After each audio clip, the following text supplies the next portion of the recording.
আসসালামু আলাইকুম প্রিয় ফুটবল ফ্যান্স। আমি জানি যে ফুটবল ফ্যাকের আজকের এই কন্টেন্টের থাম্বনেইলে কিংবা টাইটেলে নিকো গঞ্জালেসের ছবি কিংবা নাম দেখে অনেকে অলরেডি বিরূপ মন্তব্য করার একটা প্রস্তুতি নিচ্ছেন। অনেকের মনের মধ্যে একটা নেগেটিভ অ্যাটিটিউড চলে এসেছে। তবে শুরুতে আমি সকলকে আশ্বস্ত করতে চাই, রীতিমতো দায়িত্ব নিয়ে বলতে চাই, আপনারা যদি মনে করেন ফুটবল ফ্যাগের এই প্ল্যাটফর্মে কিছুটা হলেও কোয়ালিটি কন্টেন্ট অ্যানালাইসিস পাওয়া যায়, তাহলে একেবারে অনুরোধের সুরে বলছি ভিডিওটা পুরোটুকু দেখুন। আমার অ্যানালাইসিস ভুল হতে পারে, আমি ভুল বলতে পারি, তবে বিশ্বকাপ জয়ী কোচ নিকো গঞ্জালেসকে কেন্দ্র করে একের পর এক ভুল করছেন। টিওআইসি স্পোর্টসের মতো প্ল্যাটফর্মও নিকোর মতো একজন প্লেয়ারকে কেন্দ্র করে ভুল করছে। শুধুমাত্র আমরা ঠিক, আর্জেন্টাইন কোচ, মিডিয়া সকল কিছু আসলে ভুল, এমন টাইপের ধারণা, এমন অহমিকাটা আসলে করা আমাদের উচিত নয়। আমি নিজের কথাবার্তা বলবো না, একেবারে রেফারেন্স দিয়ে বলছি। এই ম্যাচের পরপরই টিওআইসি স্পোর্টসে সর্বশেষ যে বা সবচেয়ে দ্রুত বলা উচিত যে একটা দুটো নিউজ আপলোড হয়েছে, তার মধ্যে একটাতে একেবারে নিকো গঞ্জালেসের পারফরমেন্স সম্পর্কে আলোচনা করা হয়েছে। শুরুতে অ্যাড্রেস করা হয়েছে, এই মুহূর্তে আপনারা স্ক্রিনশটে সেটা রেফারেন্স দেখছেন, টিওআইসি স্পোর্টসে গেলেও পেয়ে যাবেন, সেখানে মিলিয়ে দেখতে পারেন। শুরুতে বলা হয়েছে নিকো গঞ্জালেসের স্টার্টিং লাইনআপে থাকাটা সবসময় ফ্যানদের মধ্যে একটা ডাউট তৈরি করে, কেন তাকে দলে রাখা হয় সেটা অনেকেই হয়তোবা বুঝতে পারেন না। তবে নিকো গঞ্জালেস আজকে যে পারফরমেন্সটা দিয়েছেন, শুধুমাত্র একটা গোলের দরকার ছিল। একটা গোল পেলে নিকো গঞ্জালেসের এই পারফরমেন্সটা এতটা হাইলি রেট হতো, হয়তোবা ফ্যানেরা লিওনেল স্কালোনির সিদ্ধান্তের সঙ্গে কানেক্টেড হতে পারতেন, বুঝতে পারতেন আসলে নিকো গঞ্জালেসকে কোন জায়গা থেকে কাজে লাগানো হয়। কোনো কিছু আমার কথা নয়, টিওআইসি স্পোর্টসের রিপোর্টের কথা বলছি। যেমন তারা মেনশন করেছে যে মাঠের মধ্যে নিকো গঞ্জালেস এই ম্যাচে কি করেননি, শট বারে লাগিয়েছেন, মাঠের এ প্রান্ত থেকে ওই প্রান্ত নানা পজিশনে যখন দলে যা দরকার সেই পজিশনে নিজেকে রেখেছেন। যখনই মেসি আলভারেজের দরকার পড়েছে তাদের সাপোর্টিং হ্যান্ড হয়েছেন, সাথে ছিলেন পাস অপশনগুলো ক্রিয়েট করার জন্য। মিডফিল্ডে নেমে এসেছেন, ডিফেন্সে বেশ কয়েকবার কতগুলো কন্ট্রোল ক্লিয়ারেন্স করেছেন, রিকভারি করেছেন। নিকোলাস তাগলিয়াফিকোকে যথেষ্ট পরিমাণ হেল্প করেছেন, শুধুমাত্র গোলটাই পাননি।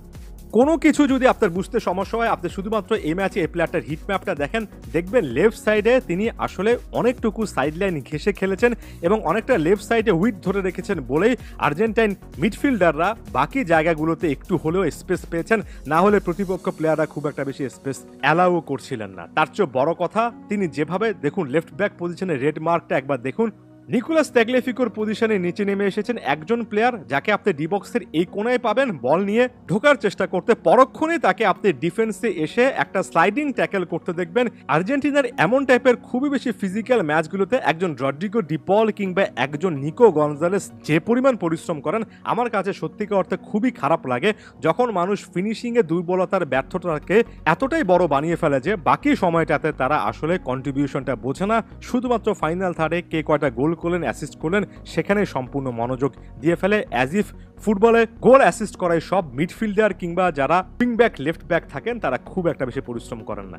এই প্লেয়ারটা ক্লাব ফুটবলে মূলত একজন রাইট উইঙ্গার কিংবা সাপোর্টিং স্ট্রাইকার হিসেবে খেলেন। জাতীয় দলে তিনি কিন্তু একেবারে ভিন্ন একটা রোলে খেলেন, তার পছন্দের রোলটা স্যাক্রিফাইস করে খেলেন। এই ম্যাচে যদি আপনি যে কোনো অ্যাপে তার পারফরমেন্সটা দেখে আসেন, 73 মিনিট তিনি মাঠে ছিলেন, চারটা চান্সেস তিনি কিন্তু ক্রিয়েট করেছেন, অপোজিট বক্সে 10টার মতো টাচ নিয়েছেন। প্রতিপক্ষ ডি বক্সের মধ্যে তার প্রেজেন্সটার জন্য আর্জেন্টিনা অনেক বেশি করে আক্রমণ করার সুযোগ পেয়েছে। তবে সবচেয়ে ইম্পর্টেন্ট ফ্যাক্টর হচ্ছে পাঁচটা বল তিনি কিন্তু রিকভার করেছেন, একটা খুবই ভালো ক্লিয়ারেন্সও ছিল। আমি যাওয়ার আগে আরো একবার বলছি, কোনোভাবে নিকো গঞ্জালেসের বড় রকমের কোনো ফ্যান নই। নিকো গঞ্জালেস আমাদেরকে টাকা পয়সার মাধ্যমে এখানে হেল্প করছেন না যে তার প্রসঙ্গে এতগুলো কথা বলছি।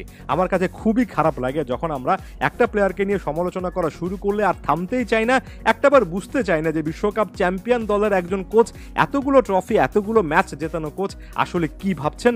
গত ম্যাচে অর্থাৎ সর্বশেষ ম্যাচে কানাডার বিপক্ষে মার্কোস অ্যাকুনিয়া লেফট সাইডে যেভাবে স্ট্রাগল করেছেন, নিকোলাস তাগলিয়াফিকোকেও স্ট্রাগল করতে হতো যদি লেফট সাইডে নিকো গঞ্জালেস না থাকতেন। তার মানে আমি এটা বলছি না যে নিকো একেবারে স্টার ফুটবলার হয়ে গিয়েছেন, এই পারফরমেন্সে অসাধারণ কিছু হয়ে গিয়েছেন, কখনোই অসাধারণ বলি না, তবে বারবার করে বলি তিনি একজন ইউটিলিটি প্লেয়ার, অর্থাৎ কোচের নানা কাজে লাগে এমন একজন প্লেয়ার। এমন প্লেয়ার, এমন প্রোফাইলের প্লেয়ারদেরকে কোচেরা মডার্ন ডেতে পছন্দ করবেনই, তাদের ভার্সেটাইল ক্যারেক্টারিস্টিক নানা কাজ করতে পারার এই অ্যাবিলিটির জন্য, যেটা স্পষ্ট প্রমাণ আরো একবার এখানে দেখলাম। ধন্যবাদ সবাইকে।